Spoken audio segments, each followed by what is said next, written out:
จักอายอยู่บ่เซ็ตโอ้ว่ะถามแม่สิยังนะบอกฮู้ว่าเพิ่นจักปีนี่จักปีละหยุดนะว่าประมาณเพิ่นจักปีนะว่าประมาณว่าอย่าบ้าว่าจักปีนะว่า22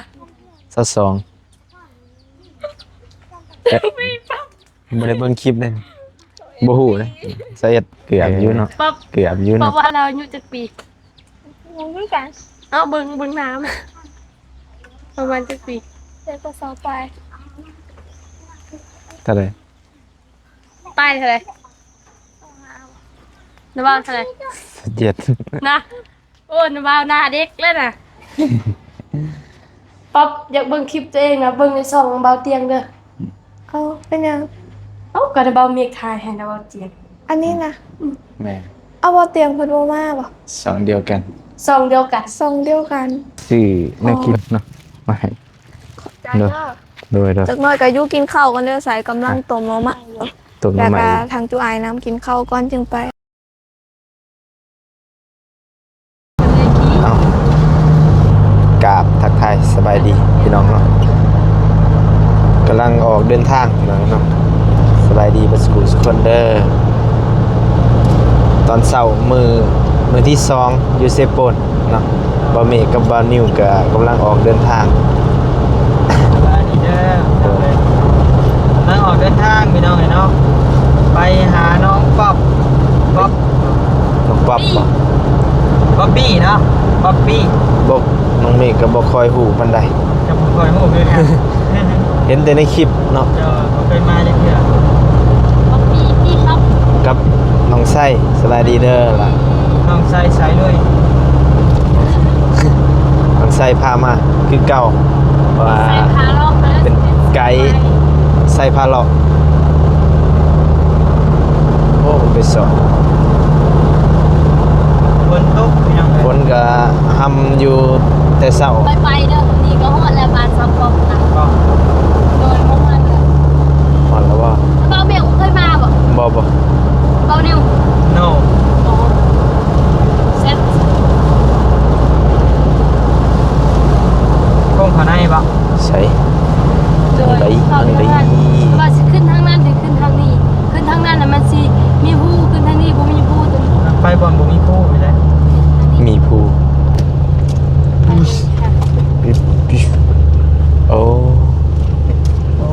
ทางเพื่อนน้องอ่ะ เงินน้องทั้งบ่ ทางสบายเวอร์ ยื้อ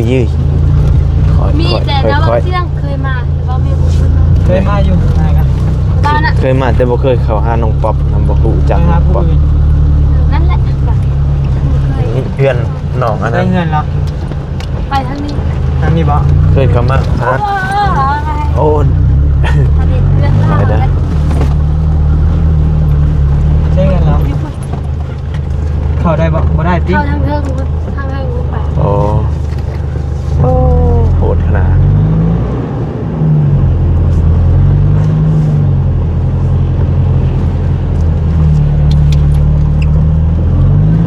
เคยมาหาน้องอันแม่เราตาบอดนั้นอยู่บ้านนะ มาเคยมาหาแม่เราไปขอท่าน แต่น้องน้อยไม่ น้ รู้ องหน่อย โอ้นี่โบเรียบร้อยแล้ว เพื่อนป๊อปปี้ป๊อป คิดว่าอยู่ไสนะ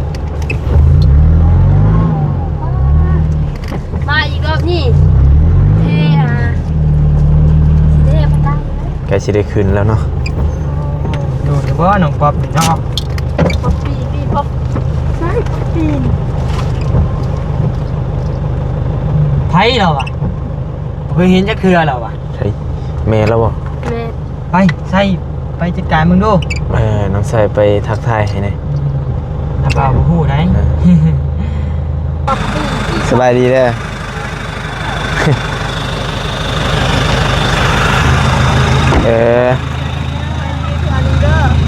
กูจักอายอยู่บ่เซ็ต โอ้ว่ะถามแม่ซื้อยัง ไอ้ซื้อยัง ซิเมกสงสัยเพิ่นบ่ค่อยได้เบิ่งกูจักบ่เตียงบ่เพราะว่า อ้ายบ่เคยมานะแต่ก่อนน่ะมาแต่กับบ่เตียงมาเฮือนน้องน้อยมาตลอดแล้วก็ช่วงหนึงก็บ่ได้มาประมาณ 3-4 เดือนแล้วบ่ได้ขึ้นมาก็เลยหาก็ขึ้นมาเห็นแต่ในคลิปอ้ายก็เบิ่งอยู่ในคลิปใช้เฮือนซ่านเจ้าไปพาไปเบิ่งนี่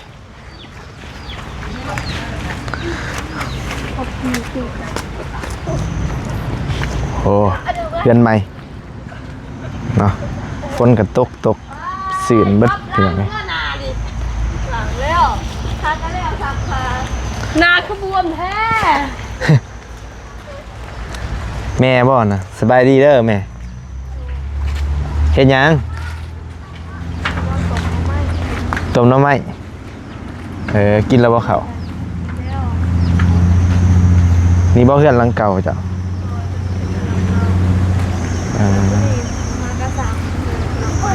บ่นี่ไม่นะ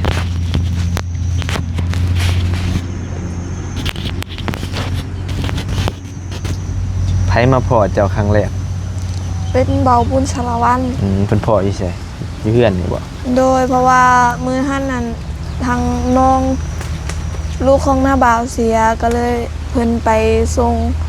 น้องแอนก็เลยเห็นบอนน้องแอนเสียแล้วเห็นอยู่เฮือนหน้าบ่าว แล้วก็ต่อจังหันดนเติบจึงได้พอกันอีกเพราะว่าทางน้องไปขายหน่อไม้อยู่ทาง โอ้จะหาหน่อไม้ขายบ่ โดย เพิ่นก็นำมาเฮือนเจ้ามา โดย จะเบาจะเบาฮู้ว่าเพิ่นจักปีนี่ จักปีแล้ว ดึกนึกว่าประมาณเพิ่นจักปีนะว่าประมาณว่าอย่าพากว่าจักปีนะว่า 22 ปีปั๊บ บ่ได้เบิ่งคลิปเลยนี่บ่ฮู้เลยสาเหตุเกือบอยู่เนาะ ปั๊บว่าเราอายุจักปีเอาเบิ่งน้ำประมาณจักปี เด็กก็สอบไป เท่าไหร่ ป้ายเท่าไหร่นบ่าวเท่าไหร่ 7 นะโอ้นบ่าวหน้าเด็กเลยนะ คือซะ ก็ยังหน้าเด็กอยู่ สร้างเพิ่นบ่อยู่บ่มื้อนี้ ใน3เพิ่นบ่มาเพิ่นหยุดประมาณ2 มื้อมื้อนี้กับมื้ออื่นเพราะว่าขางานดอง เพิ่นว่าอีกจักมื้อแล้ว บ่ฮู้คือกันน่าสิยังอีกมื้อนึงถ้าเขาเฮ็ดบนบันไดขึ้น กัดไปแล้วเลยมัน โดยมีประตูใหญ่2บานยังบ่ทันได้ใส่ อ๋อ วันมือลุกแล้ว สีพอดีเป็นสีบาทแล้วก็แล้วมื้อนึงก็แล้วนะทันใดครบ บ่หลายเนาะ โดย สิขึ้นมื้อใดนะ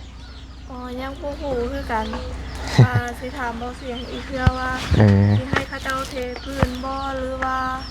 สิบ่เทขึ้นก่อนเพราะว่าฝนตกตลอดเด้ โดยหัวบ่นี่ เพื่อนตัวนี้ก็บ่หัวปานใดคันฝนพระมาก็สิเปียกเบิดอยู่คันฝนบ่พระมาก็ถือว่าบ่เปียก มันเป็นสังกะสีเนาะ เป็นยังคือว่าคอยแท้มือนี่ ปกติเว้าแห้งกว่านี้บ่ อย่าไม่ได้เนาะ นเบาบอกคอยใช่แล้วก็บอกคอยแล้วเนาะ อ้าวมันเป็นสไตล์เด้อ้ายบ่เคยเว้าดัง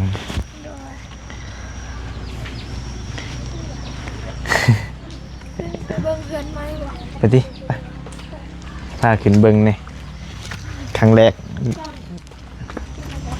บัตรจะกีพีน ไปอยู่มาตั้งโดน สกีพีน ใช่สกีพีนจะอ่านมึงติ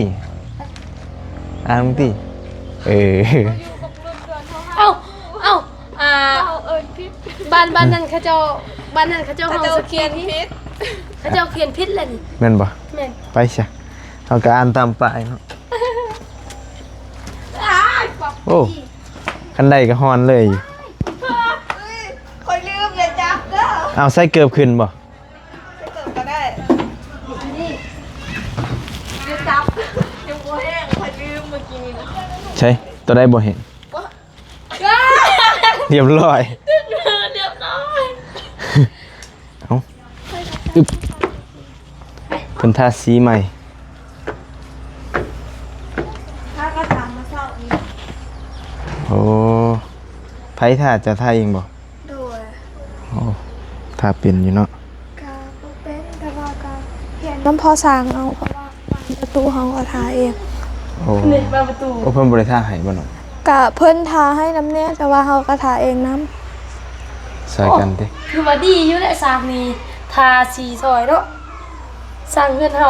เขาเจ้าบ่ได้ทาเลย อ้าวแม่นบ่ แม่น เออ มีแต่เฮ็ดเฮือนซื่อๆแล้วก็แล้ว ไอ้ก็ว่าครบเสร็จบ่คืออยู่ลาวไต่เนาะลาวไต่จางครบเบิดเลย ำอันนี้ก็คือการขนมบ่เฮ็ดเขาเจ้าก็เฮ็ด เอ เบิด อ แต่ว่า นั่นแหละ แบบทางค่อยก็บ่ได้ไปใช้แบบอยู่คู่ เด็กสวยเนาะ โดยอยู่นี่ตลอด ดีแล้ว ก็เย ดี เฮ็ แล้ว เล็กๆน้อยๆซอยเขาพอที่ ดี ซอยได้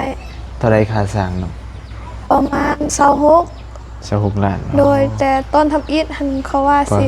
25ล้าน แต่ว่าวันนี้หันแบบเฮาแอมเบิดเด้ อืม และทางเบาเสียงก็เลยว่าเพิ่มให้ทางพอสร้างในร้านนึง โดย เพราะว่า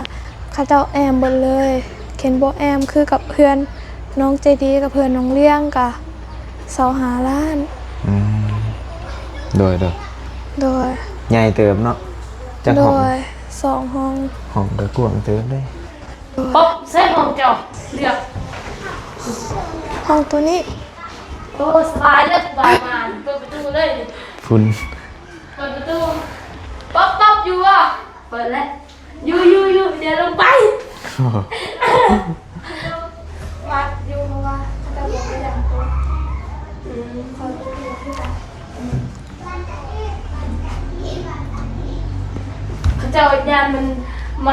ลมมันพัดแล้วมันแตกพาไปสลาเพิ่นยังบ่ทันได้เจาะเด้ อืม โอ้โหเด้ มันต้องมีตัวล็อก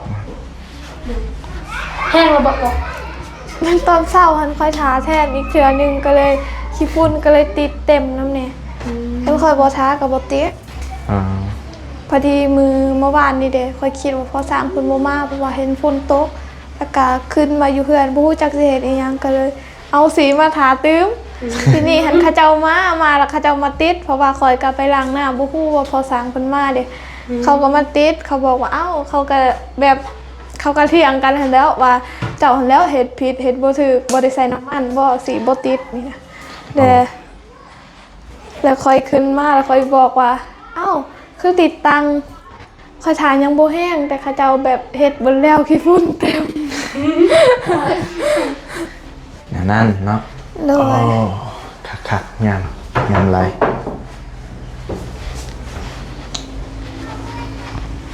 โอเคแล้วสนิทกันดีใจนำ จ้อยอากาขึ้นมาบ่ ไอ้ขึ้นมาหอดอ่ามือซื่นบอกตอนกลางคืนน่ะแล้วก็อยู่เซโปนเมื่อวาน โดย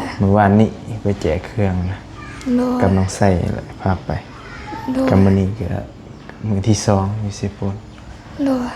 กับมืออื่นกับสิกลับบางที ปะ มื้อ น้ อื่ อง น คือกลับไปแท้ เอามื้ออื่นเมื่อบ่ มันบูทางสิอันนี้ก็ไอ้กลับนะ ผู้ทางสิไป อ่า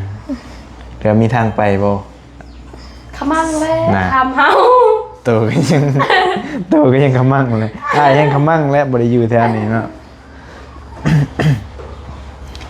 ไอ้สิกลับเราไต่แล้วมันบ่มีแนวเฮ็ดนะ ไปเบิ่งเฮือนนะเบาอีกเนาะสิแล้วแหละเฮือนนะเบาก ำลังสิใส่ประตูแล้วก็สิไปนอนเลยแหละ เอ้านะเบาสินอนอยู่เฮือนหั่นเลย เออ อ้า เอาเฮ็ดจังได๋ซะมันบ่ได้เซาห้องแล้วก็ไปนอนอยู่เฮือนนะ เพิ่นเทพื้นเรียบร้อยแล้ว โดยเท่เด้ ปู ที่ กระเบื้องเรียบร้อยแล้ว ยัง อ้าว เท่ซื้อก ะนอนอยู่หั่นก็สบายเนาะ แหมมันมีหนัง อยู่ติดมองนะเบาถ่ายคลิปแม่นบ่ แม่บ่ไกลนะประมาณ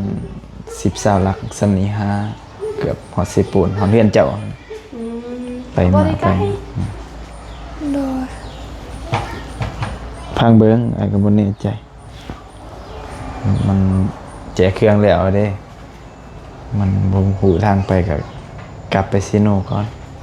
โดย ป๊อบอยากเบิ่งคลิปตัวเองนะเบิ่งในช่องเบาเตียงเด้อ เอาเป็นยัง เอ้าก็ได้เบาเมียกทายให้นะเบาเตียง อันนี้นะ แม่ เอาบ่เตียงเพิ่นบ่มาบ่ สองเดียวกัน ช่องเดียวกัน ทรงเดียวกันอ๋อ เพิ่น โดย คาเวียร์ก็เลยแบ่งกัน อ๋อ แบ่งกันทาย ก็ลงสองเดียวแหละ โดย จะติดตามอยู่บ่นี่ ก็ติดตามอยู่กัน2บ่เตียง เราจะบ่เคยเห็นนะว่าติได้สิบ่ได้เบิ่งคลิปติ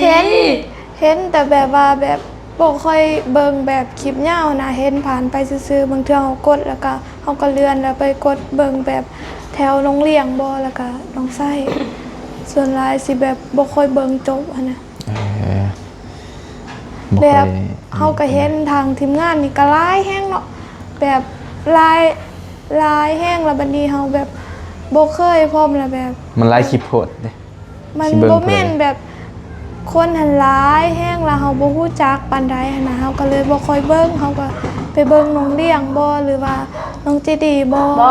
ความหมายนั่นเราว่าซุมนะบ่าวไปถ่ายคลิปคนร้ายแล้วเราว่าเราบ่ฮู้จักเราก็บ่เบิ่งแต่แบบเฮาอย่างนี้นะ เออ ถึงเฮาสิเบิ่งเฮาก็เบิ่งน้อยเดียวแล้วก็เรียนผ่าน เบิ่งเด้อกัน ด้วยถ้าว่าส่งบ่เตียงเบิ่งดูอยู่ในเฟซก็เห็นติดตาม ในเฟซก็ลงคือกัน โดยเห็นคลิป อันนี้ห้องไพ่จ้ะ ห้องตัวนี้สิเป็นแม่กับพังน้องนอน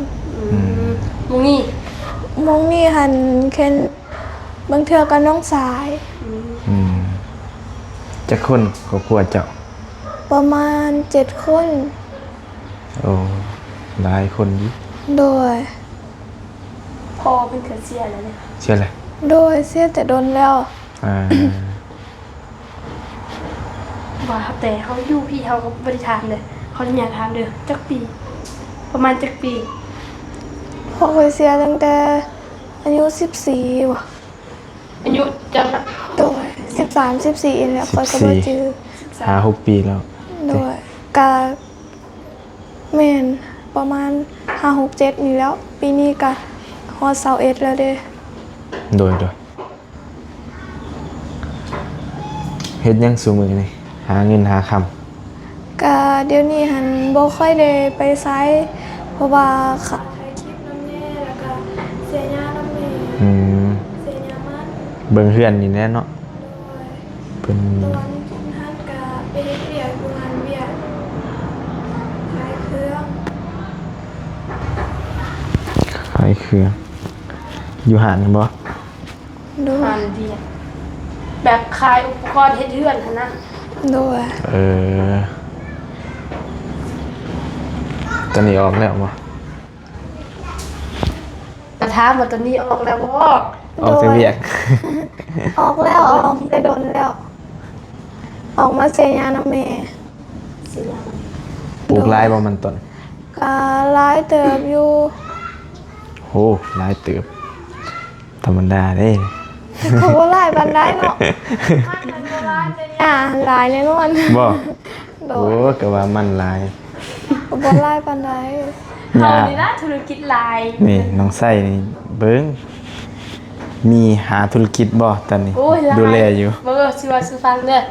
ธุรกิจเฮ็ดเฮาน่ะปลูกมันปลูกไม้วิกปลูกข้าวปลูกกล้วย เจ้ามีดินหลายเหรอ บ่มีดินหน่อยคือกัน ดินไผคือหลายอ่ะ ดินเฮา อันเด ก็นั่นแหละ แล้วก็พ่อน่ะขายรถแน่ถ่ายคลิปแน่เขาก็ถ่ายคลิปแม่ก็ฟ้องห้านผู้ใส่ก็เอาน้อง เบิ่ง เจ๊ ว้าวสิรวยแล้ววันนี้ เจ้าของกิจการว่าเถอะเอาโอเค ไปลงลุม โดย ซื้อของมาฝากอยู่น้อยหนึงก็ออกไปข้างนอกต่อนะสีติดมือเลย ว้ายว่าแล้วนะ บ่ไหวจับยังบ่แห้ง มันหลดล่าวจับเนาะมันก็อยากจับเลยฮะ ลืมเนาะ เนี่ยนี่เป็นท่าซีใหม่ เสาร์นี่ก็เลยยังบ่แห้ง อึ๊บ ตกรถไฟ คือว่าแม่นรถไฟน่ะ บ่ฮู้คือเป็น เอาไอ้ซื้อแนวกินเนาะมาให้ ใจ เด้อ เด้อ โดย จักหน่อยก็อยู่กินข้าวกันเด้อสายกำลังต้มหน่อไม้อยู่ ตก แล้ว มาใหม่ ก็ทางจุอายน้ำกินข้าวก่อนจึงไป บ่ได้กินข้าวอีกบ่นี่ไอ้ก็กินมาใหม่ๆนี่ ด้วย ได้แล้วมีแต่เดี๋ยวพังเบิ่งก่อนไอ้ยังสิออกไปเวียกต่อ ด้วย คันบ่อันนี้ก็ ไปเขื่อนน้องเลี้ยงแล้วบ่ ยังอยู่ว่าสิไปอยู่ ด้วย อ่ะก็มีแต่เนี่ยแล้วก็มาเที่ยวแรกเนาะน้องมันก็บ่ทันรู้จักซ้ํเป็นอะไรทำอิดไอ้ถ่ายคลิปเจ้ารู้สึกนั่นใด ก็ย่านเนี่ยก็ คันเบาเมฆมากผู้เดียวนี่ข่อยยันจะบ่เว้าเลย อืม ดีได้ข่อยมานำ อืมแค่แน่แต่ ต้องใส่มานำ ด้วย พอได้เป็นไกด์ให้พี่น้องเนาะพอได้แนะนำเพราะว่าต้องใส่ฮูเบิดเนาะไปกับทีมงานตลอด เพราะว่าทางเฮาก็บ่กล้าเว้านำอยู่ บ่กล้ายังคนรอปานนี้น่ะ ก็ แม่นบ่รอบ่ ก็แม่นอยู่แต่ว่าแบบยังบ่ทันเรื่องปาน มัน ใด บ่ลึกเนาะบ่ตีเลย แม่นก็เลยแบบเฮ็ดให้ย่านๆแน่ อ้าวโอเคไอ้สิออกไปเวียกต่อก่อนเด้อ โด มัน ยขอบใจเด้อ โดย ก็ขอบคุณทางผู้ใหญ่ใจดีแล้วก็ทาง FC ที่เข้ามารับชมคลิปนี้แล้วก็ขอให้อ้ายเดินทางปลอดภัยขอให้พระเจ้าอวยพรเด้อ โดยขอบใจอะไรเนาะไปเวียกต่อก่อน ฮู้บ่เพิ่นจึงบ่สาธุบ่ฮู้ว่าสาเหตุหยัง บ่สาธุบ่ ถามแล้วแม่ เป็นอะไร เคยเป็นคนที่สุด อ๋อโดย ตัวแบบมันบ่ได้ โอเคเข้าใจละไป ใจเด้อ โดยเอาโอเคพี่น้องเนาะบะหมี่กาสีคอโตไปเวียกต่อก่อนไหมเนาะผมขอบใจหลายเดอร์ FC ที่คอยเป็นกำลังใจให้มาโดยตลอดเนาะพอกันใหม่คลิปหน้าพี่น้องเนาะสำหรับคลิปนี้สบายดีเด้อ